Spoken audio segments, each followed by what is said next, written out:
Hello. Good evening and welcome, everyone. My name is Felicia Henry, and I'm the founder of Behind the Walls Within the Lines, which is the host for today's student table discussion of the disaster of injustice, COVID times incarceration virtual series.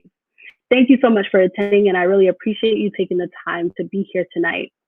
Behind the Walls Between the Lines is a movement to deepen the awareness of the legacy of racial inequity in America, and particularly within the criminal legal system. We use activism to dismantle or kind of aim at this dismantlement and use primarily spoken word and other artistic mediums as the platform to tell stories, to reclaim narratives, and activate the power of those that are directly impacted to catalyze change.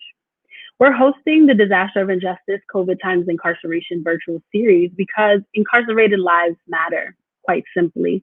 The disaster of injustice is for the broader public, intended to bring together diverse voices like directly impacted folks, scholars, disaster experts, advocates, to discuss the impact of COVID-19 on the carceral system, outcomes, solutions of reform, decarceration, abolition, and community-based strategies like mutual aid or transformative justice to mitigate and or eliminate the harm.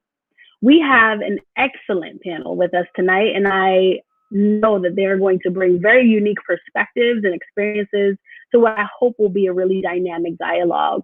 I will note that our panelists for tonight happen to all be men, but we will hear from women and center women in our next roundtable discussion, so no worries. And we will be having that next roundtable discussion next week, same time, next week, Thursday, October 29th at 6 p.m. So if you are interested and want to hear those unique perspectives, please attend and please join us. So now I'd like to introduce our panelists, and I'm going to bring them up one by one so that you can meet them and see who they are. The first panelist that I'd like to introduce is Adnan Khan. Adnan is the co-founder and serves as an executive director of Restore Justice, a nonprofit organization that he co-founded while incarcerated. Adnan also created First Watch, a media filmmaker entirely current for people. Incarcerated at the age of 18, Adnan was sentenced to 25 years to life under the felony murder rule. While incarcerated, he inspired, launched, and worked on the felony murder rule legislation, Senate Bill 1437, with his organization, Restore Justice. The bill passed, and after serving 16 years, in January 2019, Adnan was the first person resentenced under the same bill that he helped create. Today, he is executive director of Restore Justice and is continuing his advocacy work nationally as well as internationally. Welcome, Adnan. Hi, Felicia. Thank you for having me. Absolutely. Thank you for being here. The second panelist that I'd like to introduce is Richard Thomas. Richard Thomas is an abolitionist, educator, and theologian who currently resides on the territories of Sokoa, Dumano, Tawakani, Wichita, and Montreal, i.e. Fort Worth, Texas. He's committed to building the abolitionist movement in so-called Texas, working to connect and build with a large community of organizers, activists, and invested people who seek to abolish the prison industrial complex through his work with the Campaign to Fight Toxic Prisons. Fight Toxic Prisons is an organization that works at the intersection of liberation, environmental justice, indigenous, and prison abolition movements. He's particularly focused on dismantling the connections between the prison systems, policing, and school districts. When he's not organizing, he teaches youngsters about abolition and Black power, and is working on a book detailing the history of Black religious activism in the United States. Welcome, Richard. Hey, everybody. Good to meet you all. Glad to be here. Thank you so much for being here. Next, I'd like to introduce Darren Mack. Darren Mack is a formerly incarcerated activist, advocate, and organizer. Darren was involved as a leader in the Closed Rikers campaign since its launch in 2016. He was awarded the very first Lawrence Larry Gelber Award for Justice in 2017 by Just Leadership USA. He is an alumnus of the Barred Prison Initiative, where he earned his BA and graduated from Hunter College with an MSW in 2019. Darren previously worked as the Outreach and Alumni Engagement Coordinator with Just Leadership USA. He is now the co-director of Freedom Agenda, which is a member-led project dedicated to organizing people and communities impacted by incarceration to achieve decarceration and system transformation. And last but very not least, thank you so much, Darren, for being here. Thank you, Felicia. Thank you for having me. Absolutely. Last but not least, I would like to introduce Keshad Adeni War, as I call him, Ife, a visionary with a heart for education, advocacy, and activism. In addition to academia, he believes that artistic mediums such as poetry, rap, and visual art are instrumental in educating people who come from various walks of life. Born in Los Angeles, Keshad grew up at the intersection of South Central and Watts, California, inside of a household impacted and informed by the implications rendered by both the crack crisis and the carceral state. Both parents, while they were loving, suffered a great deal from addiction. And being that he is a first-generation Nigerian, immigration made his upbringing with poverty nuanced. His love for art grew out of his need to understand and teleport to different places his favorite artists took him with both their lyrics and insight. Since 2012, Keshad has used his art to not only build community, but to engage in critical discourse concerning the Black plight in upwards of 12 prisons and jails, both domestically and internationally: California, New York, Washington, D.C., Uganda, Africa, and London, England.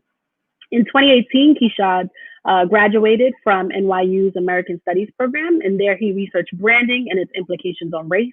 And he's currently completed his PhD in history at Howard University, where he is researching the implications the Civil War impressionist methods had on carceral elements that come into fruition at the start of the Reconstruction era. Welcome, Keshad. Hi, Felicia. Hi. Thank you for being here. So everyone, welcome. We have a full set tonight, welcome to the discussion, and thank you so much for being here. And so really I want to get into it because I want to make sure that we have time for discussion, and I want to make sure that we have time for folks to ask questions. And so I just read your bios, but I'd like for you all to just tell us a little bit more about the work that you're doing right now and what brings you to this kind of social justice, what brings you to this space of incarceration. And so Adnan, I'd like to start with you. Yeah, I mean, thank you again, and very honored to share this panel with everyone that's here. So what brings me into it, besides just my own experience in the carceral system? Spent 16 years. I was sentenced to life at 18 years old until co-founded this organization. Well, you already said in my bio, so I don't want to repeat it. But I think what radicalized me is what people like to say is my life experiences. By the time I was 17, I was a parentless, homeless, high school dropout. With layers and layers of trauma, socioeconomic problems, and under those conditions is about within that year, at the age of 18, I committed my crime. And so just seeing how the system has failed and continues to fail many of the youth in our communities, and obviously people, as we know, Black, brown people, poor people, that is what, I do want to add this too. I was going to bring it up later, but I think that the timing is right for me. That the reason I'm an activist is because of my accountability and my making my amends for the harm that I did cause.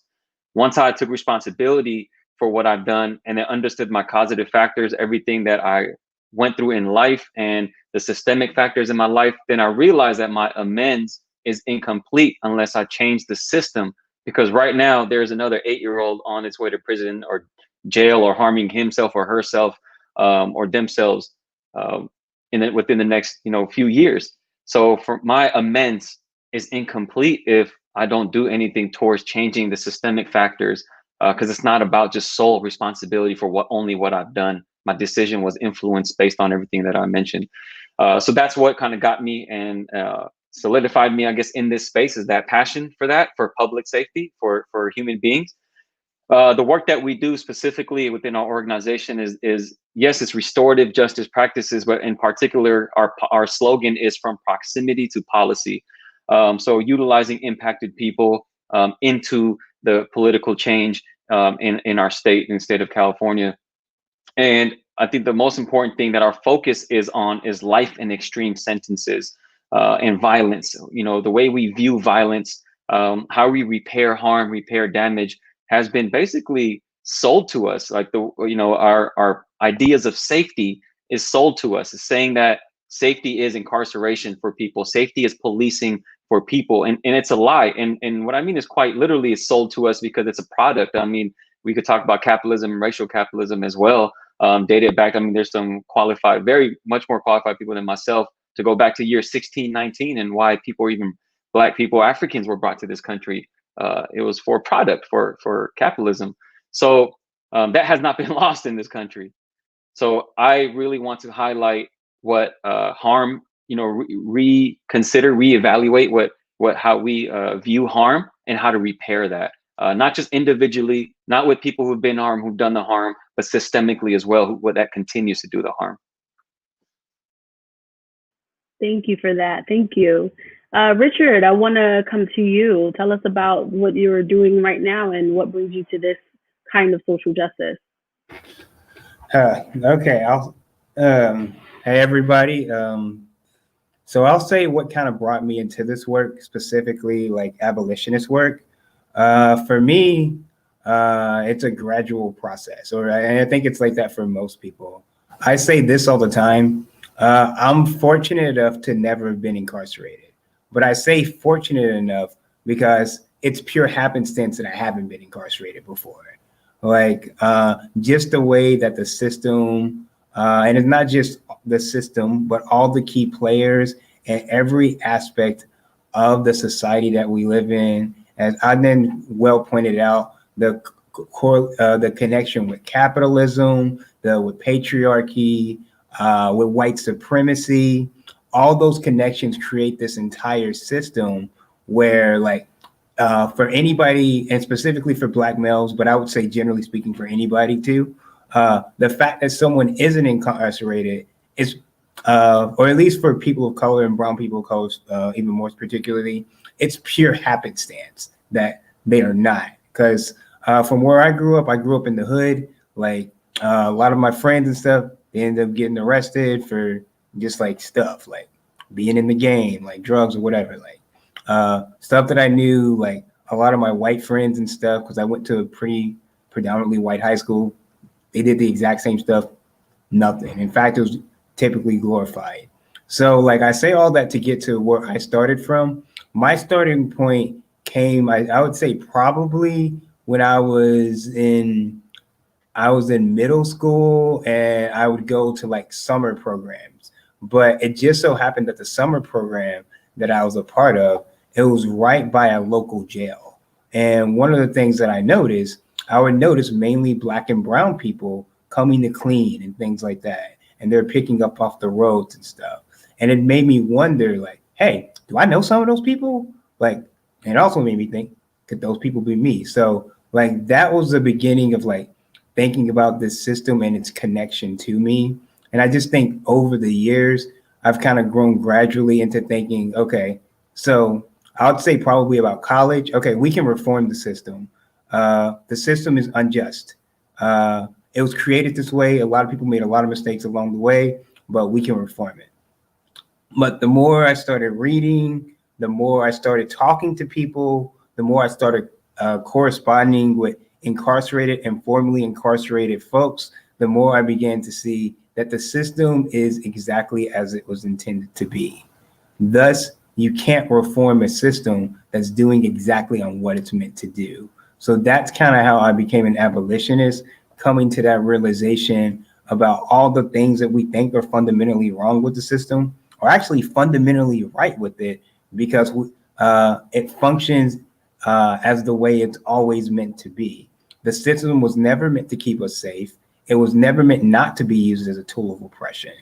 So that's just kind of like how I came into it. And just my point is just like, it developed in gradual stages from thinking about the system as unfair and unjust, to wanting to change it, to wanting to transform it, to being against like mass incarceration, to being against privatization, to getting to the point where you're against prisons completely. Because that's the point where we're like, okay, and for me, that's the hope part. We can create something new when we do it together. And so for me, the work right now that I'm doing, I don't want to focus on any of the campaigns particularly that we're doing, but we're doing a lot of different things to create material support for incarcerated folks through like sending in surveys to people and then just directly supporting them during the time of disasters such as hurricanes and COVID-19. But I think the most important work that Fight Toxic Prisons and that I'm personally trying to engage in right now is building stronger lines of solidarity between people on the outside and people on the inside so that we can do more organizing. We're better when we organize together. So creating more, like my biggest thing right now is taking the moment that we're in based on like the murders of so many African Americans and so many other people by the state, whether it's through capital punishment, whether it's through policing or prisons, taking the fact that people are now mobilizing under that and using that energy to start building a base of people who want to organize at particular facilities. And that's kind of like where my work is centered right now, is taking a step back from looking at a specific campaign, even though we still have like things we want to do with that, and more so focusing on building bases of people and groups and organizers from both people who are currently incarcerated as well as those who are on the outside to kind of advocate for the changes we want to see. And ultimately, we don't really just want to advocate for changes. We actually want to abolish the system. So ultimately, that's what we're really working for, but understanding that happens incrementally. So that's kind of like where we're at. And I'm happy to talk a little bit later about some very specific stuff that we're with incarcerated folks. Thank you so much. I'm really glad that both you and Anan really brought up some of those historical ties, right? Kind of reaching backwards and understanding the place that we're in. Baron, I would like you to weigh in. Tell us a little bit about what you're doing and really what brought you to this work. Yeah, thank you so much for having me, and I'm like honored to be here with such a dynamic panel. So I'm one of the co-directors of Freedom Agenda, and we advocate to decarcerate here in New York City and to defend the human rights of incarcerated people, to divest from systems of punishment, and to redistribute those resources to the people and communities that have been most harmed by mass criminalization and systemic racism, here in New York. So how did I get into this work? I'm formerly incarcerated. I was incarcerated for 19 years, 11 months, and 28 days throughout New York State's prison system. My first, as a teenager, I was charged as an adult and sent to Rikers Island when the population was over 20,000 people incarcerated there. And I spent 19 months on Rikers Island. And it was probably two pivotal moments during my incarceration that that lured me or pulled me or pushed me into this work. And one was when I was in Rikers Island, I got a letter from a family member who had like a newspaper clip about George Stinney Jr., who was a distant relative of my cousin. And George Stinney Jr. was falsely arrested, falsely accused, arrested, and convicted in less than 83 days for allegedly killing two young white girls in South Carolina. And in 83 days, he was convicted by an all white male juror and sentenced to the death penalty, the electric chair. And he was executed. And George was 14 years old. And when I read that story, and the newspaper clip was like, it was a film being made about it. I was like, here I am, I've, done something that I'm being held accountable for and that I take full responsibility for.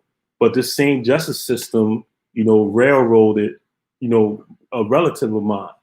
And like, there's no justice. So that was like a light bulb went off, So that was one moment. And then a second moment, I was telling Adnan earlier about, my experience in the Bar Prison Initiative and like reading history. I was, history major. And it was actually like reading the history of young immigrant women, during the early 1900s, right here in New York, who organized themselves around labor conditions that we benefit from today, And like reading that story and learning that history of people who are so marginalized coming together to organize to change the system, like inspired me to get into activism and organizing. So those are the two major moments in my life that, lured me and get engaged in this work. Thank you for that. Thank you for that. And Keshad, I know last but not least, but tell us a little bit about, your work, what you're doing right now, and what brought you to this place. First of all, I'd like to say, thank you for having me, Felicia. I also want to pay homage to Adnan, Darren, Rich. I'm looking forward to having the conversation. I don't know where to begin. As stated in my bio, my family was really impacted by the crack crisis. My father, came to America at a time where, things were, at least when we think about crack, it was a very social space. People dipping and dabbing, having fun, and end up getting addicted to this drug, and the implications have been great ever since. My mother had me while she was incarcerated. I grew up in Watts, California, and dealt with all that come with that. That's the what I understand to just be the field. You feel me? Just the gangs, the drugs, all those things, and just my peers, we find a way to to get to the next day, and we find a way to move forward. And my journey was what it was, but somewhere along the road, I had different people to give me opportunities to kind of pull me out of that. And to take me different places. I got the opportunity to go to college to play basketball, and things kind of changed for me there. I think 2012, Trayvon Martin happened, and it provided me a lot of insight, because I think when you grow up in the hood a certain type of way, there is a tug of war with ideology, I believe. You have people who are kind of asking you to be yourself, and you have people that's kind of asking you to be something in order to exist in these spaces when we're thinking about the implications of race and white supremacy, etc. I found myself conflicted on how I felt about, I guess, what Trayvon Martin hoodie meant. It caused me to do some deep exploration and to really figure out what that meant for me. I met a man by the name of Dr. Ben Faris, who at the same time had just started this program called the Prison Education Project. And it meant he was going inside of prisons. He invited me to come in to share some of my poetry. And I did that. And it led to some very, very impactful conversations around fatherhood, around abolition, around reform. And I've been off from racing since 2012, teaching these different prisons, building my own stuff, and also in collaboration with, amazing people like Felicia and other people like-minded who are trying to figure out these answers to some of these questions. I am an artist. I make music, I paint. I use all those mediums to kind of engage in what I believe is critical discourse. And so since 2014, I've been doing this program that I created called The Story From Within, where I kind of look at the intellectual works that people who come from my intellectual family written while they were locked down. So the works of people like Angela Davis, George Jackson, Eldridge Cleaver, a lot of the Black Power, a lot of the abolitionist family, Miriam Kaba, these different people. And I use that material as a way to kind of inspire those who are incarcerated to write their own memoirs, to write their own ideas, so that they can also be kind of radicalized, or at least inspired to be activists as they come out or while they're also serving their time. And that work is lending me the opportunity to do some of the things that I'm doing now. Currently, I work for this organization called Exalt Youth. That's out of Manhattan, New York. We deal with youth, 15 to 19.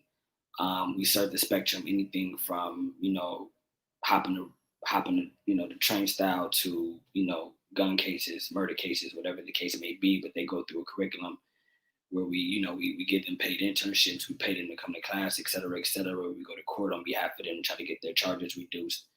And we try to offer them, keen insight on ideas, concerning the school to prison pipeline, concerning, the cycle of poverty, race, et cetera, so that they can, understand how to navigate the field, as they're traversing through or outside of the criminal justice system.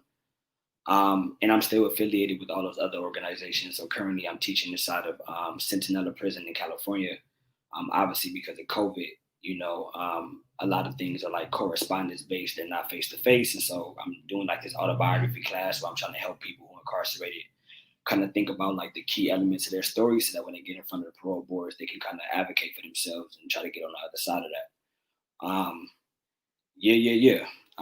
And you know, that's me. Thank you for that. And again, I'm so appreciative that all of you really touched on and what brought you to this work and kind of your backgrounds and your stories and the work that you're doing now really touched on these legacies, right? So understanding the legacy of the criminal legal system, understanding the legacy of incarceration, understanding how it has disproportionately been applied to specific communities like communities of color.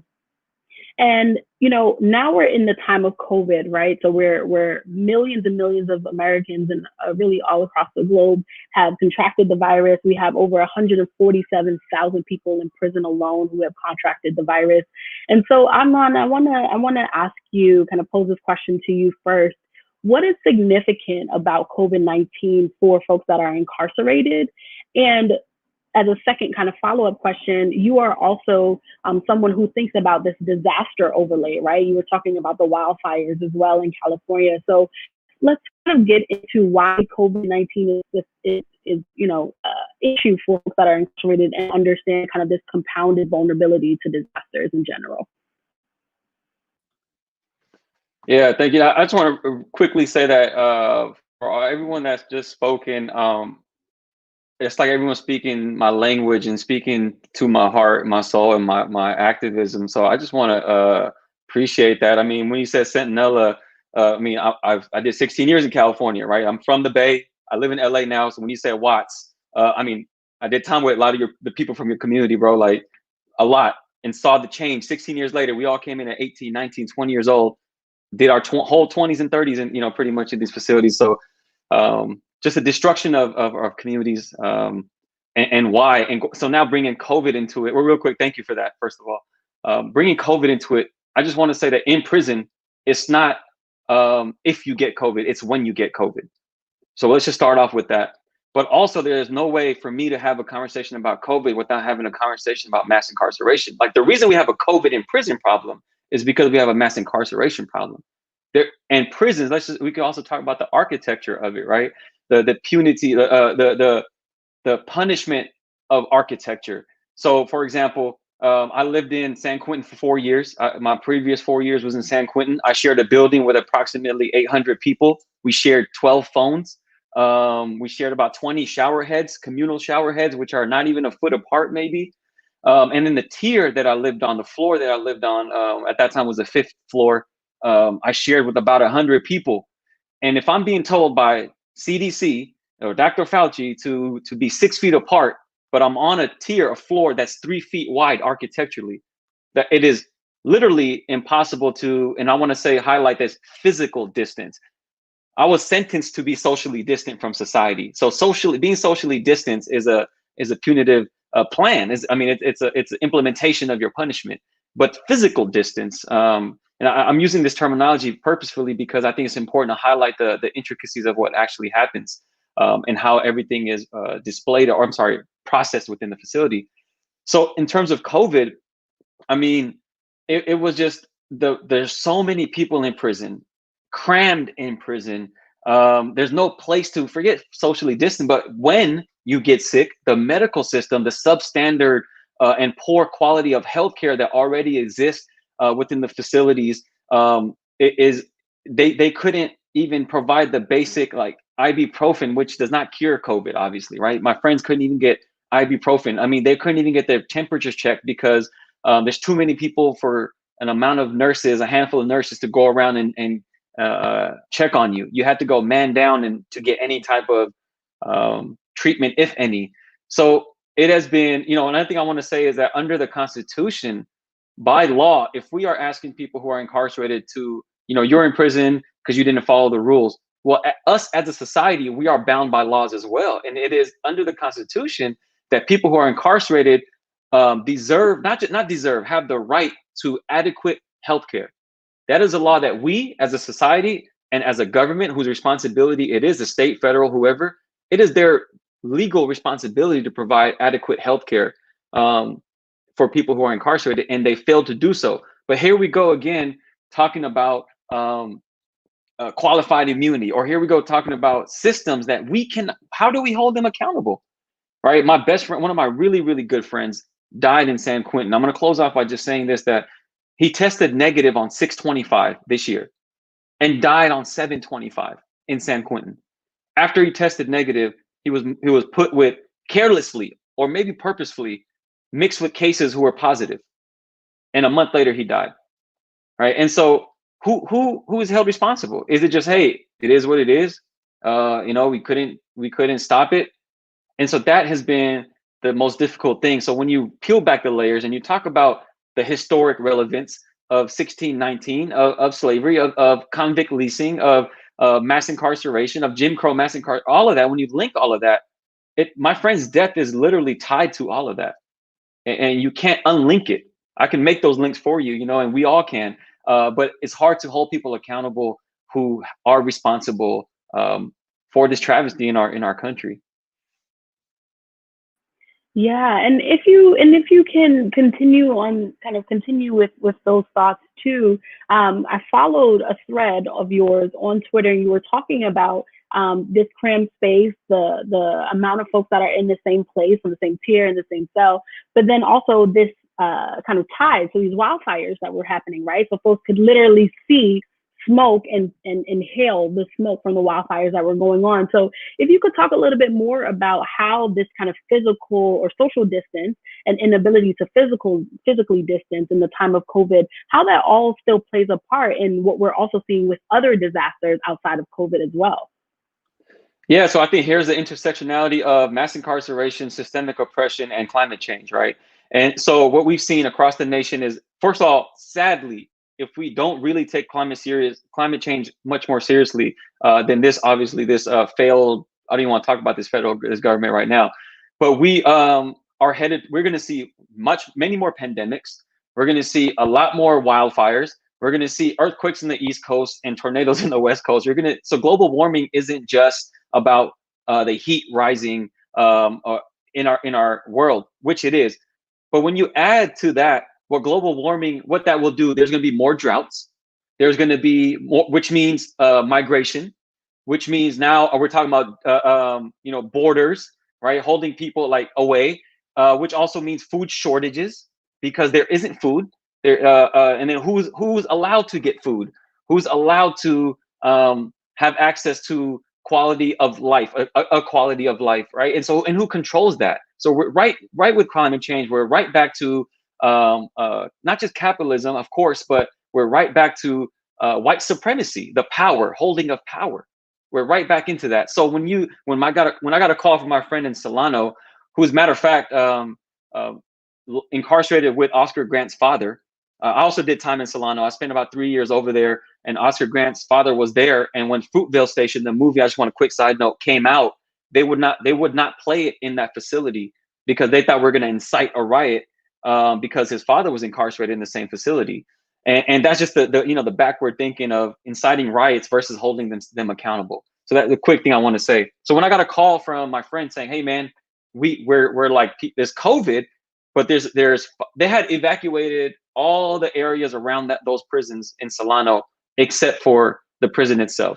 So how do you move approximately 7,000 people? There's two facilities across the street from each other in a time of COVID and in a time of when the roads are burning on fire to get out of the areas. They didn't. Correctional officers barely showed up in the buildings. They were inhaling smoke. They were coughing, eyes were burning. They didn't sleep, and no one was telling them what was going on.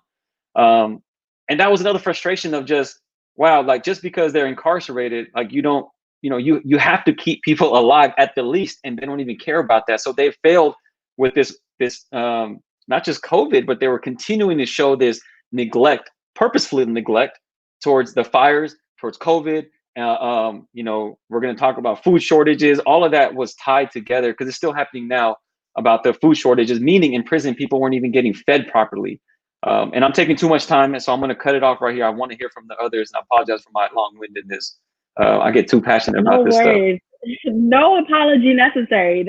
We want that passion, and we want to be able to really talk about all of these interconnected things, because what we're doing right now tonight, when we're talking about the disaster of injustice, when we're talking about COVID and incarceration, we're talking about legacies of marginalization, of oppression, of, all of these things where it had regulated folks to the margins in society and are now compounded on top of each other, right? So when we're seeing COVID and incarceration, it's not an issue by itself and an issue by itself. It's like these intersecting issues that are then now compounded on top of each other and provide, spaces for even more vulnerability to, how these things are responding. So absolutely no apology necessary. Darren, I want to come to you, because you have done tremendous work as it relates to Rikers Island. And Rikers Island, we know, had been one of the places where COVID really proliferated, and folks were really just scrambling on what to do. I want to come to you. What is significant about COVID-19 for incarcerated people, specifically from your perspective from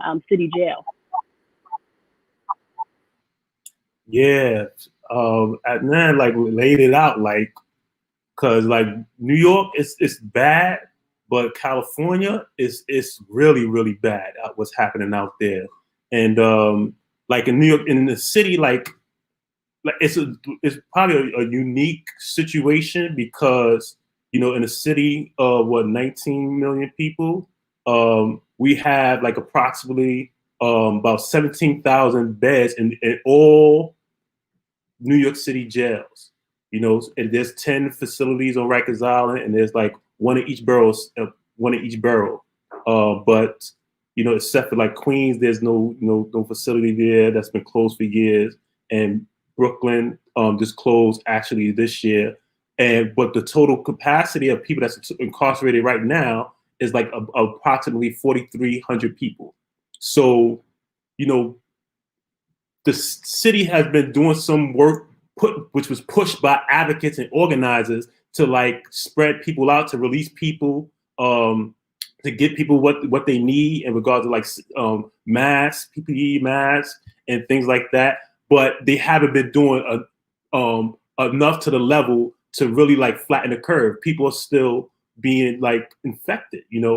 People are still people who work in these jails and the people who are incarcerated, detained in these jails. And mind you, over 80%, close to 90% of the people who are incarcerated in these jails, they're there because they can't afford a bail.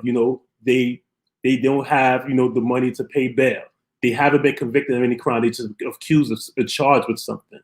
So so the situation in New York is a little different, but it's but as I said, you still in jail and prisons anywhere, you can't socially distance, and yeah, I guess that's kind of the context and how things look in New York City. Yeah, I'm glad that you brought up, I think that was a really important point that you brought up, because New York City has been doing some work over the last couple of years in terms of reducing the population on Rikers Island and kind of reducing populations across all of the jails and opening new jails and all of that kind of stuff. And so, even in your experience now with what's going on with all the movements in New York City, you mentioned that there's still a little bit that needs to be done. And so I want to come back to that later on, and when we're talking about some of these solutions and strategies, what do we continue to do? What's necessary for us to do? Keshad, I want to come to you. You have this background in California, but you also have been in a lot of different countries and on a couple of continents in these different prisons. And so, what is significant about COVID-19 for incarcerated people? I kind of want to go back to Cali, particularly because my best friend currently is serving time, and I see how he's affected. Particularly, so I can kind of give a more nuance, I guess, just to bring it in for the listeners, who kind of get a macro perspective, for my friend. He got 13 years, and he was at Wasco State first, and at Wasco, because of where it's located, it's very vulnerable, hyper vulnerable to this disease called the yellow fever, I think it's called the yellow fever or something like that. And he contracted it. He contracted the disease, which does have fatality implications. So he could fatal implications. He could die from it. You know, they was giving him medicine that was making him lose his hair and, you know, all these different things. He got dressed too. He was really mad about that. You feel me? And so we talking about that. We having those conversations, and this is before COVID though, right? So this is the end of 20. This is the end of 20 or the end of 2019. And then, you know, March coming and COVID happened, and valley fever. Yes. COVID happened, and when COVID happens, obviously all these facilities they're tasked with what it is that they're going to do.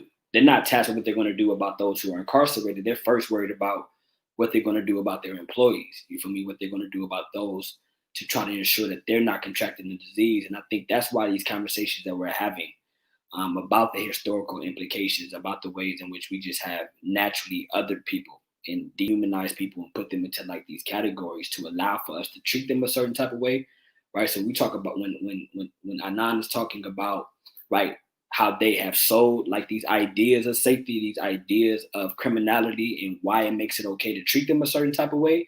To me, like that's the most important thing to think about when we're thinking about these things. Because when you talk about wildfire, when you talk about pandemics, this ain't gonna be the last, right? Like there are always going to be things that are going to impact those who are othered differently than everybody else is going to be othered because they don't have the same kind of resources, or they're being punished. So then their health kind of gets subjugated to a certain type of treatment. And so from my standpoint, when I'm thinking about my friend, I'm just like, I just hope they get to him soon enough was kind of the perspective he was having too. It was like, I hope that they get to us soon enough. Right. And for many people who was incarcerated, it wasn't soon enough. Right. It still has not been soon enough. Right. Because when we talk about architecture, we talk about these different things, it's inevitable. Right. You get lucky if you're not catching it. And that inevitability moves beyond the walls. Right. Like as people, it's inevitable for us too. Right. And so we having trouble finding a way to avoid it, then it's only imaginable what they're dealing with inside. But I say that to say, you know, he then was transferred from Wasco State to another prison that I won't mention because it may have implications and mess up some of the stuff that I have going on. So, you know, he's in that particular prison, and in that particular prison, it not only have some of the highest COVID cases, but it also has the lowest parole rate in the state of California. And so they're not even bending at the will of people attempting to find ways to get out who might have other implications in terms of like health, right? So for my friend who has valley fever, he can't get out, right? And he also has to deal with what that might mean if he contract COVID with this disease that he already contracted, because they want to keep this prison staying afloat in the space that has already been deemed hazardous to people. Right. And that's highly problematic, right? When we really think about it, it's like, why would you keep that prison up knowing that these people can contract this disease? And then y'all not even interested in speaking about or figuring out the ways to let people like himself who might have contracted these type of diseases out to ensure that they can live. You know, he has a son, you know, he has a family, you know, this is important. And so those are the implications of COVID-19, right? And from my standpoint, that's why it's important to really understand how this moment is something that we should be taking seriously. Thank you for that, and I'm really glad that you brought up, you know, not just the intersections of the systems, you know, the systems themselves, but really how those intersections of systems manifest themselves on an individual level, right? So we're talking about underlying conditions, right? Being exposed to a particular disease because of the fact that he was incarcerated, right? So understanding how these larger systems then play out in individual lives. And even when we think about the folks that are incarcerated, right, they're already, you know, Adnan kind of mentioned this a little bit earlier or alluded to this, but we're talking about poor healthcare, right? We're talking about lack of access to all kinds of services, including medical services, right? We're talking about the experience of incarceration by in and of itself being traumatic and how that has an impact on both physical and mental health care, right? So we're talking about folks that are already vulnerable. And then if you bring in the historical context, you're talking about folks who have already been, you know, on the negative end of some of these institutions and carry that trauma in that way and those kinds of backgrounds and stories with them when they're getting into these institutions. And so I think that, you know, I'm really appreciating what folks are bringing up, because we're not just talking about these larger systems. We're talking about how these actually manifest individually for individual people, and why that matters. Like, even if it's just one person, it matters because it's an individual, right? And so I think that that's really important to drive home. Richard, I want to bring you in, because you're with the Campaign to Fight Toxic Prisons, and you all, again, are at the intersection, right? So we're talking about prison, we're talking about environmental justice. Keshad brought up even locations of facilities being more susceptible to different kinds of things. And so I just want to bring you in the conversation. What should we be thinking about? Why is this significant? Why is COVID-19 significant for incarcerated populations? First, I'd like to thank everybody who's already spoke on this, in just terms of like highlighting some of those key ideas, like social distancing. Adnan spoke to this pretty well. You can't social distance in prisons, but at the same time, he's only specifically talking about physical social distancing. That doesn't include the way that prisons, and it doesn't include the way the intellectual and the psychological impact that prisons has on people, and how it socially isolates them and people from each other. And like, in terms of that, the one point that I'd bring out in relation to COVID is that the solution that many facilities have used has been putting people on administrative lockdown. So that's been a major tactic that's been used to kind of stop the spread. But obviously that doesn't do much, because you're putting infected people with other people. Like, that doesn't do anything to stop the spread. All it does is like, it serves as a way to reinforce punishment and marginalize a group that's already marginalized. So that's kind of like the first front. Another big thing that I would say that some campaign work that Fight Toxic Prisons has been more recently involved in places like Alabama and Kentucky. Another thing that was mentioned is mass incarceration, and how like we got into the problem by the fact that so many prisons are overcrowded. So unfortunately, one of the solutions to having overcrowded prisons, or at least from an administrative perspective, has been to like propose the building of new prisons. So Fight Toxic Prisons has started developing campaign work in Kentucky, and specifically in Alabama, in locations where the solution has been proposed to curb the spread of COVID, to build 2 to 3 more prison facilities. But what we do with Fight Toxic Prisons, like, we specifically work at that intersection of incarceration and the environment. So like, we're developing groundwork on contesting like the environmental hazards and safety and health hazards on where those proposed prisons are going to be built, the fact that the impact that those facilities will have on those communities. Because honestly, like, most people don't really want prisons in their communities. And that's part of the thing. And that's part of like the social isolation of what happens with the prison system. Like, not in my backyard is a common phenomenon spoken about in like environmental justice circles. You don't want prisons in your backyard. So what we've been trying to do is meet with people on the ground, people invested and interested people in those local areas, to say, hey, y'all really don't want this here, because it doesn't provide jobs, not the way that you want to, doesn't provide sustainable jobs. They're going to destroy the environment. They're going to do all these terrible things. But most of all, it's not going to be sustainable safety measures. So that's kind of one of the things that we've been doing, is like working to oppose the construction of new prisons. But I'd say the thing that we spent a lot of time on is this intersection between COVID-19 and disaster responses. So like, everyone on here has already well mentioned the fact that like COVID-19 only serves to exacerbate every prison issue and highlight how bad things really are, because things have always been bad and deplorable under every circumstance. The only thing COVID-19 has done is serve to highlight some of those atrocities and make them even worse. And one of those ways that that's been compounded with the environment is specifically we've been working with is like hurricane disasters. So just based on the specific location on where many facilities are, and let me like, I'll foreground this by saying that like for disaster response, it's not just prisons, but this includes prisons, county jails, detention centers. All of those places are frequently in just because of like the geographical location, they're directly in the path of like most severe storms like Hurricane Laura, whatever one, Hurricane Barry from a couple years ago, Hurricane Katrina, like all of the, if you can think of any of the major hurricanes over the past like decade or so, some of the biggest places that have been hit have been prison facilities. And the thing is, like, most people don't care about how that happens or the fact that these people are so impacted by this.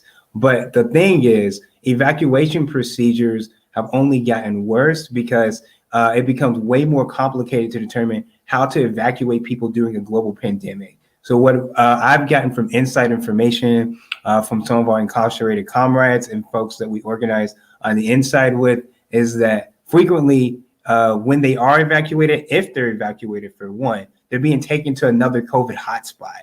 So if they're not going to be, if they're not going to face the hurricane or whatever, they're going to be sent to this other facility that already has like a large population of COVID-19. And sometimes it's not just prison. They also, we've gotten phone calls from folks in Florida about how people have been transferred from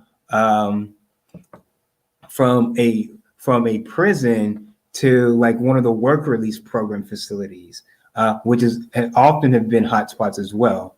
And I'll say the last thing just on the COVID-19 issue is that it's also, that's already been stated, is that it also highlights a lot of the medical issues, because oftentimes people have pre-existing medical issues that come up that can exacerbate the whatever symptoms that they may have from COVID. And those things frequently go neglected in facilities because we spend way more. I've done like presentations with on like the stats on how much we spend. I think, what was it? In the state of Texas, it's around 40 million that's spent on healthcare for incarcerated folks. And like, if anyone thinks that's a lot, to put that number in perspective, you can look at any major city and they spend approximately $500 million to close to $1 billion just on policing in those areas. And frequently, the reason why I mentioned policing as a part of that is because that policing is often like a feeder into the prison system. So they work from very similar budgets, and the money that goes into one system also is funneled into that. So I use that as an example to show how those two systems are inseparable. So like our work in terms of this disaster relief, like is also extremely related to the work for police and prison abolition as well. So that's kind of like my quick spill on that matter. Yeah, I'm really, really happy that you brought that up, because that's really the segue into kind of this next question, right? So we've heard these calls, right? Specifically, reignited, right? These calls have been around for a really long time, but reignited in the wake of George Floyd, of Breonna Taylor, of Ahmaud Arbery, right? These calls for defunding the police, calls for abolishing the police. And Richard just really eloquently said, like, we talk about these systems oftentimes, I think, as separate institutions, right? Instead of the same institution across a spectrum, right? So just different points or different stops, and how these things really feed in one another. And so I'd like to come to you. How does what we're seeing with incarceration, seeing with COVID-19 and incarceration, really relate largely to the systemic violence that we're also petitioning against as it relates to defunding and abolishing the police?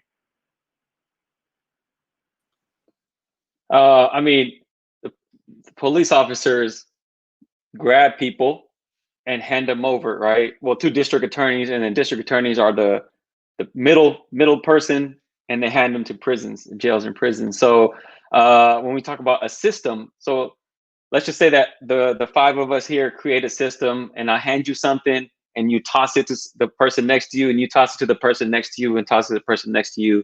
That's a system, right? And so we can't talk about the system. Even when we talk about mass incarceration, a lot of people believe that it's just talking about the amount of people, the volume of people in prison. That's not what mass incarceration is. And mass incarceration is systemic. Why are there so many people in prison? Not the amount of people. And that's when we can talk about systemically, right? So policing is part of it, right? Policing is, I mean, when you look at safety, that's what their whole thing is on safety. So safety for me, like I talked about, I was by the time I was 17, I was a parentless, homeless, high school dropout. Layers and layers of trauma and abuse, right? Neglect, family, absent father, all that, right? I committed my crime at the age of 18 under those conditions. That's when the police showed up. What people don't realize or forget for some reason is police show up after the crime. You call 911, usually when something's already happened. That's when the police show up. That's one. So first of all, you haven't kept anyone safe. I already committed the crime, then the police came. So that's one. The other thing is, you talk about over-policing. Chicago, I think, is number 2 on how much policing Chicago has. They spend a lot, not just a lot of money, but the amount of police that are in the city of Chicago. Chicago is also deemed one of the most quote unquote dangerous cities. How is that possible? So if there's so much policing, don't you think it should be much, much safer? Right? I'm in LA. If I ever go down towards Beverly Hills, I don't see police like that. Why? So the areas that have the most wealth actually have the least policing. And when I mean wealth, it's not just money, you live in a mansion, it's the resource that comes with it. Right? So a place like Beverly Hills, they don't really care about, like, they don't need to defund the police. It doesn't serve their interest because their schools have everything they need. Their medical is totally fine. They have, they're one of those white kids, or any kid in particular, has a substance abuse issue like we're seeing with opioids all of a sudden. Kishal, you talked about crack. The new crack is not even opioid, because opioid now is seen as a mental health, a substance abuse type of drug, because a lot of white people and wealthy people are being affected by it. So now all of a sudden there's more care towards opioids than there ever was in the 80s crack epidemic era. I grew up in the city, San Francisco, Oakland, or as my neighbor, born in that era. So I saw it up close. Where's the police? Where's the police? Police are not, and not only that, they're not equipped. They're not trained. You can't have one person be a mental health physician, be a person who will provide you housing, who be a youth mentor. You can't have one person as a job to provide all those things and responding at a phone call. I would never, like if someone called me to help, I will provide what I can provide.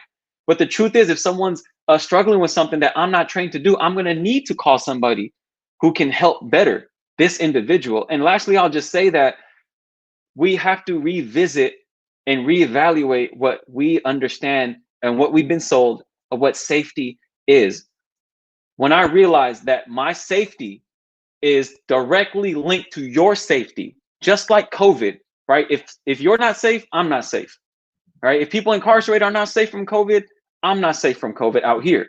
Because what people fail to realize is that, and I'll just give a quick number, in California alone, there are almost approximately 110,000 people locked up in California state prison alone.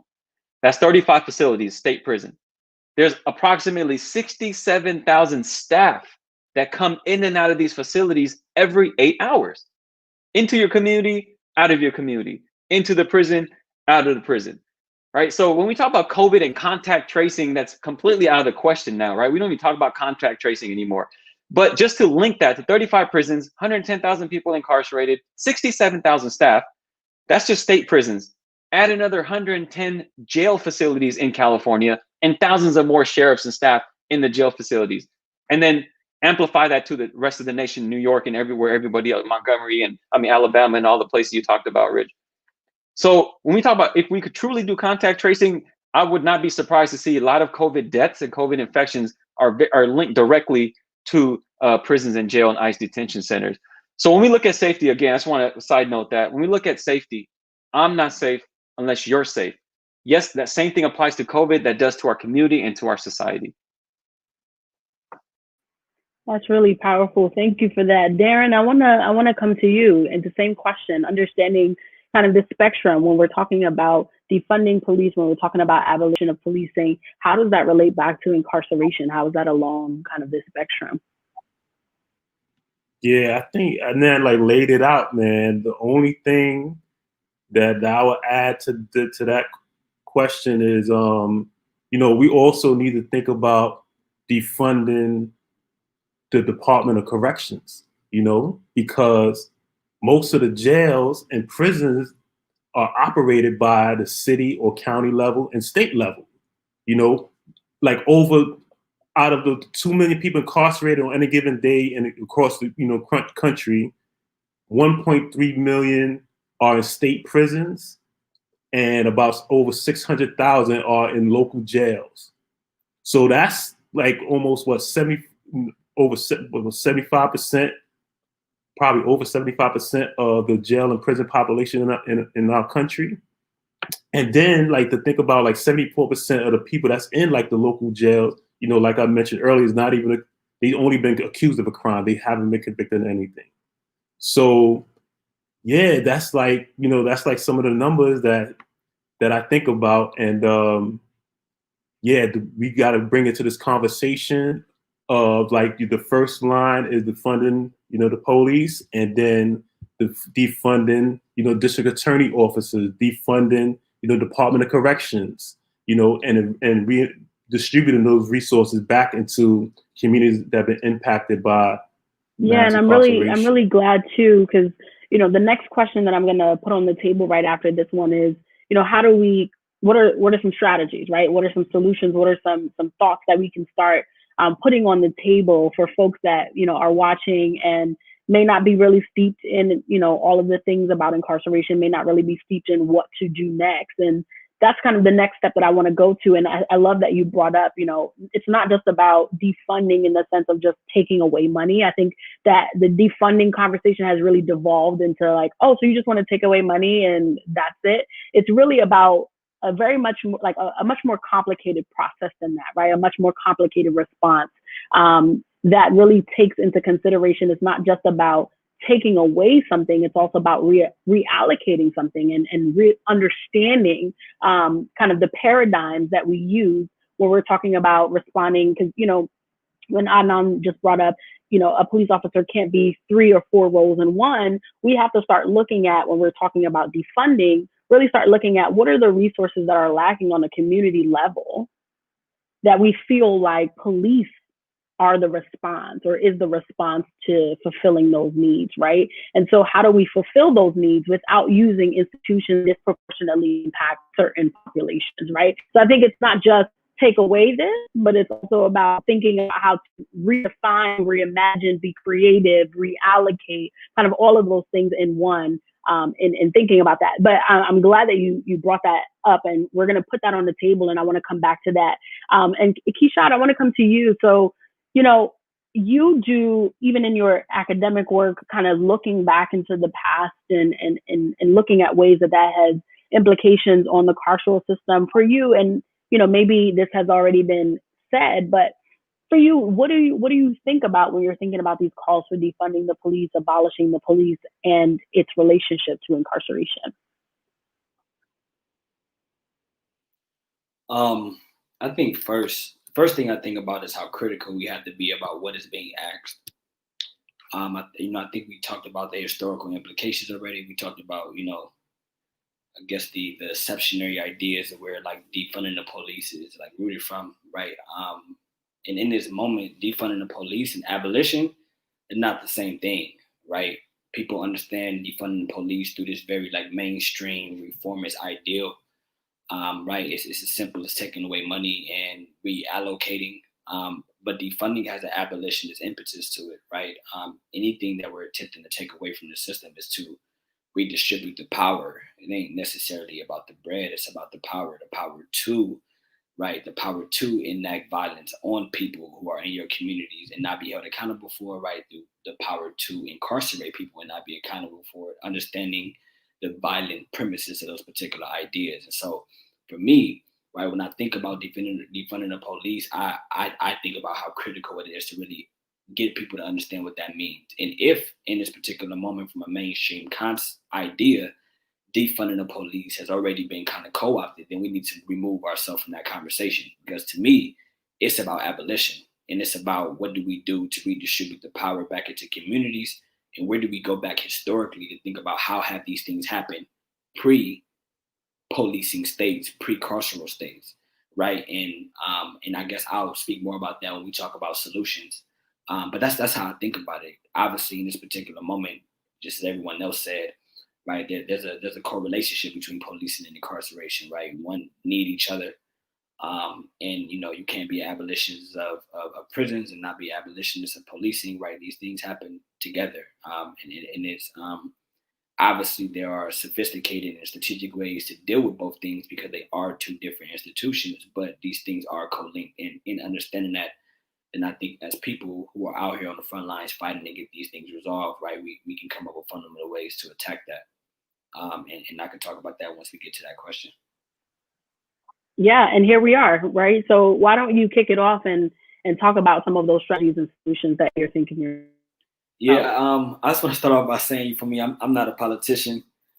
I exercise my political voice in a very, very grassroots way, I guess. I'm just outside of that space, so I like to think about practicality. I think part of the issue when we think about abolition is that people can't imagine it, right? Right. But the imagined conversation that we had, that we started, that Angela Davis started in the 70s, right? We're beyond that in the sense that we have people we could turn to who are attempting to create, right, what I think Angela Davis was calling for, right? Like, I think some people have put these things in place, and I think part of the way in which we get to the next area is by highlighting those organizations, those people who are doing that work, so that we can kind of like attempt to at least, put similar type of practices in different places across the world. And so I think what I'll do during my time is kind of highlight some of those organizations that I think forces these organizations that we're talking about right now to become more obsolete. Right. So to me, policing can become obsolete if we're continuing to call police. So then, what type of organizations out there are creating like alternative hotlines or alternative things that kind of deal with conflict within communities. One organization I want to shout out is called the Youth Justice Coalition in LA, who have done some great work, not only to to make sure that prisons are not built, but to ensure that people within their communities can have alternative, options that fall outside of like their interaction with the police, because too often when we're going to the police for safety, we end up being done, and handled with a certain level of violence. And so that's one particular organization I'd like to shout out. I also like to shout out the organization that I work for, Exo Youth. As I think, when we think about decarceration, when we think about alternatives to incarceration, that's the only way that incarceration becomes obsolete, right? The more cases we have out there of people, being able to, to address the community harm that they have done without having to spend time behind bars, the more, we can make an argument for why they need to be torn down. And any organizations across that spectrum who are doing that work, those are just the ones that I can talk to about off the top of my head. But I would say, outside of that, hopefully you're picking up a book and you're really trying to understand, what this means. Because without the education, you can be, perpetualizing the violence. And so the education is critical. Thank you for that. And really what I want to pull out from what you said is one, right, where we're thinking about or talking about defunding, where we're talking about abolition, we're talking about mass incarceration, like a lot of the terms that we use tonight, we really do have to, as folks that use it and are kind of versed in it, right, we always have to make sure that we don't, speak in such a way that folks don't understand what we're talking about. So I love the fact that you're talking about what are we actually saying, right? What are we defining these things as?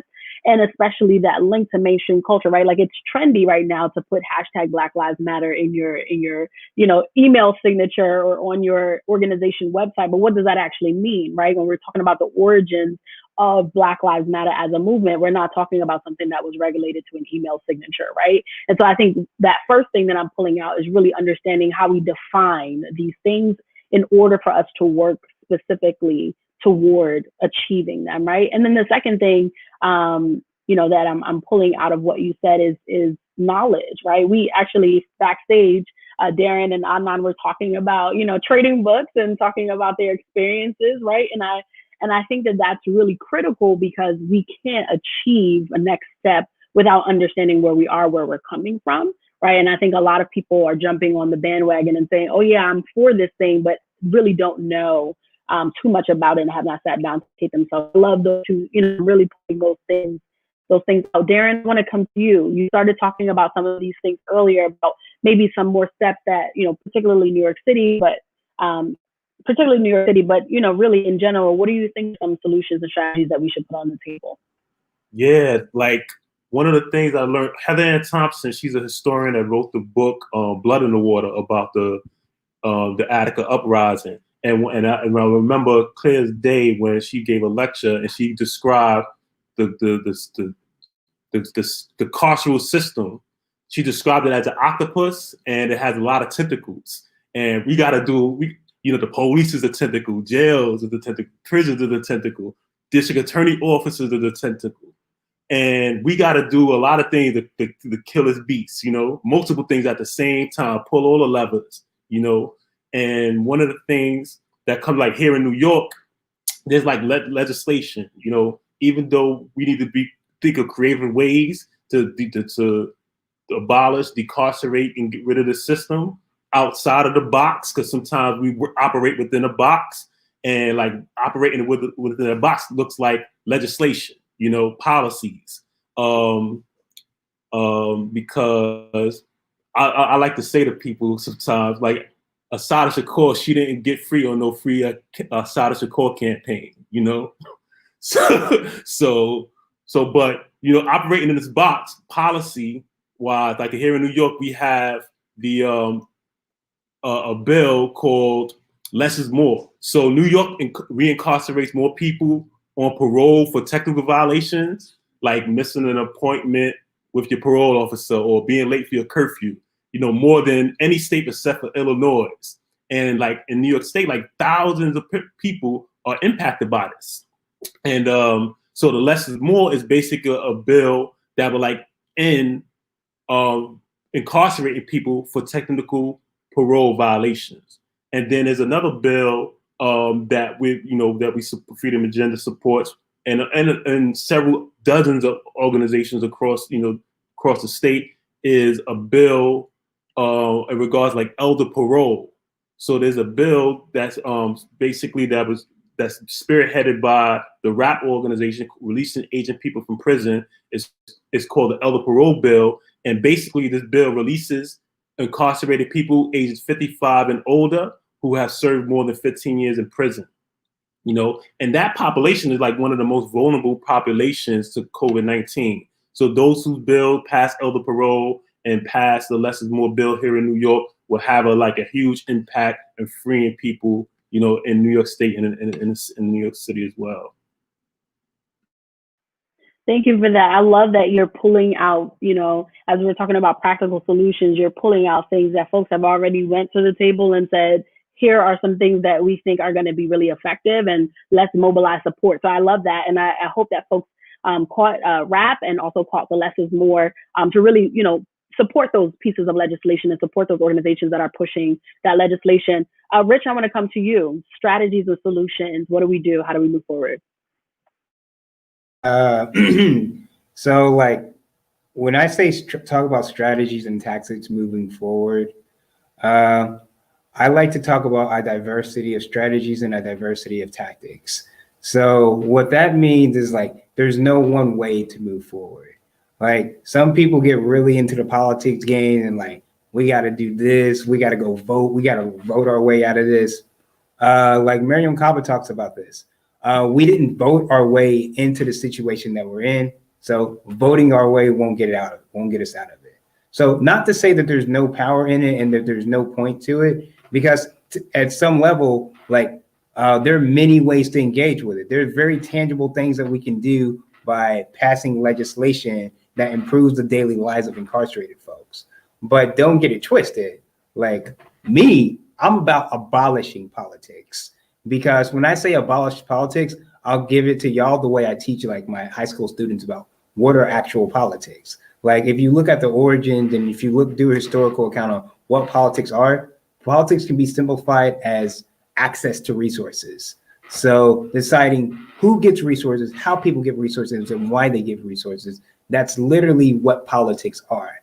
And when I'm talking about abolishing politics, I mean, don't start up high. I want to start low. So by starting low, that means community organizing. That means developing communal infrastructure. developing ways to meet the needs of our communities inside of our communities, so we then don't have to outsource those needs to a state. And like, for the record, like I always kind of say this, like my perspective is also the perspective of an anarchist too, because I'm an abolitionist and an anarchist. So like when I'm thinking about what does it mean to be an anarchist and an abolitionist, I think about what does it mean to start building a world and creating a society where we don't have to rely on the state. Specifically, we don't have to rely on state violence. We're able to empower our people and our community to meet our own needs. So that means, like, for me, the personal take on this is, what are we doing in school systems? How are we working to end the school to prison pipeline? How are we working to, that's literally the, like, if y'all can see a little bit of my classroom right now, I'm still technically in school. I work in an alternative high school specifically, like, and that's one of my reasoning for teaching in an alternative high school, to kind of start meeting that head on, like meeting those kids and meeting those people who are in situations where they're more likely to get caught up in the system for whatever reason. So like dealing with that head on. But it's not just about like that end of it. It's what some other folks are doing too. It's like, what are we doing towards defunding efforts? Like, how are we not just defunding the police, because like I'm all for that, but defunding is a meaningless endeavor unless we're actually funding our communities and taking care of our houseless comrades, and unless we're doing those things like making sure people have affordable transportation to get to and from work, to make sure they have their medical needs met. So there's all these variety of different things that we can do within our communities to kind of, like, I think everybody has kind of hit on this point. Like, for me, one of the biggest strategies isn't some all-inclusive, like comprehensive tactic to just abolish prisons overnight. It's taking the little steps to build trust within our communities and then build infrastructures and providing needs for our communities. Therefore, we don't have to rely on those things. Like Angela Davis talks about, making prisons and policing, and then for me, also the state, making all those things obsolete, because we've built strong enough communities where we don't need those things to begin with. So that's kind of my solution to it. And like, that's something that's constantly developing and it's growing with people. And you've got to do it from a lot of different ways too. There's not just one way to tackle that. Yeah, thank you for that, because, you know, I really love that you talked about not having this one sweeping overarching solution and it being all comprehensive, all encompassing, because I think that that's really important. I think some people get overwhelmed, right? They're like, where do I go? What's the next step? Or they think that they have to come to the table and reimagine everything. And I love the fact that you're bringing up that we all really have a part to play, right? That community-centered approaches can all work together to achieve kind of this joint end. I want to come to you to close it out. All of the things that we talked about, you've already brought up some things, but strategies, solutions that you're thinking of that you want to put on the table. Yeah, thank you. I mean, echo everyone saying there isn't one, there's multiple, and I love the octopus analogy. I think that's kind of what we have to do, is create, you know, even like Ruth Wilson Gilmore, you know, she talks about, yeah, people think abolition is an absence of, but it's more a presence of, right? So abolition is actually like, you know, creating and building. Yes, it's knock down, tear down, and most people see it that way. Like I think they imagine literally a hammer and tear down prison walls, even though I would love to go do that. But shutting down a prison, if they just transfer people to another prison or keep the money to build another prison, there's no use of, what's the purpose of shutting down a prison if they're just gonna do it somewhere else, right? So we have to follow through with the strategy, and which means is to build, to create. And so it's already been said, to look into our own communities, to fund our own communities. But I think one thing that I do find importance in is voting. I do. One main reason is I pay taxes, right? Like, they have my money, right? And I want to have a say so where my money's going while I'm living here right now paying my taxes. Like, I don't want to give it away, right? I don't want to. Our schools are struggling, so I can't just say it in this crazy democracy that we live in and say, I'm not going to give you my taxes. I'm going to give my money here. Unless we could create a system that does that now, where I won't get like hogtied and incarcerated again. We have to think about this practically. Another thing about voting is, and what Darren was saying was like, my life sentence was vacated. I spent 16 years. My life sentence was vacated because of the voting process. Yes, grassroots organizing, educating, all of that, absolutely. However, I'm here because we changed the law through the legislative process, right? And made it retroactive. And there's about 2,000 people who are going to get out of prison. There has been no other decarceration tactic than voting. All the way down to, some people may disagree with progressive prosecutors. I don't even like that term, progressive prosecutor. What does that even mean? You still have the laws at your disposal to prosecute people, right? I get that. But I will say, just specifically with the law that freed me and is going to end up freeing eventually 2,000 people in prison, vacating life sentences in particular, I want to name that. It's not just releasing people. It's like, this mass incarceration, right? We talked about volume of people, but there's this other thing called static incarceration, or that I like to call static incarceration, which is people are stuck in prison with life sentences or extreme sentences. They're not going anywhere. There's no relief. And I know that because I felt that, right? Since I was 18. So the legislative process, whether voting for, there's 58 counties in California, voting for who is your state senator and your representative, it's just a strategy, right? Voting it's a good strategy. It's a useful tool when need be in your toolbox, right? But it can't be ignored, in my opinion. In the last 10 years, in the last decade, the changes that have allowed people to get relief out of prison has gone through selecting state senators, state assembly members, your mayor, and even to our governor. Our previous governor, Governor Brown, he commuted hundreds of, well, almost close to 1,000, but hundreds and hundreds of people from their life sentences, meaning uses executive power and said, I'm going to release you from prison with the life sentence. So voting has helped. Voting has been strategic, and that's all it is. It's a strategy, but we can't, in my opinion, we can't ignore that. It's one of the tentacles Darren was talking about. And I'm also being mindful of time. I also want to say that one thing that really stands out to me is even in our own community, a lot of people in prison that I did my time with aren't actually what identify as abolitionists, right? Kind of the path of reform has been better. We need to make the system better. I think that has a lot to do with needing immediate relief, right? It's like, I don't want to walk over one day to this well of water. I'm thirsty right now. And if a correctional officer hands me water, I'm going to drink it. So a lot of people feel like that because then relief is needed immediately. But I will also say is that the education, what Kisha was talking about, is like, it wasn't there. And in our communities, it's not there. So really quick, I remember I posted this like trend that was happening on Twitter of how it was and how it's going. And it was a picture of me and two of my boys who were all serving life sentences in prison. We took a picture, and then we took the same picture out in the free world as once we all got out. All three of us were serving life sentences. And the comments on this tweet were like, oh, they got Nikes on in prison. This is a fake picture. Or how did they get a camera in prison? This is a fake picture. So they discredited the entire picture because they don't even, I'm talking about people from our communities.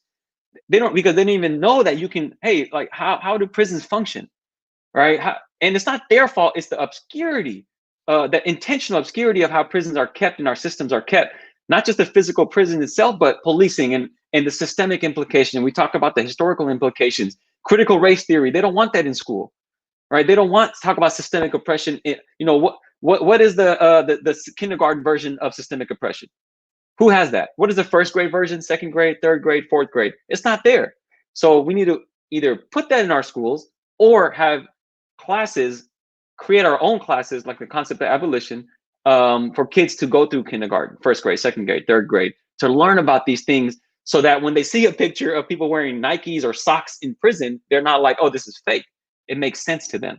And I can go on forever. Again, I'm being so long-winded today. Y'all got me fired up, but honored to meet you all here on this panel.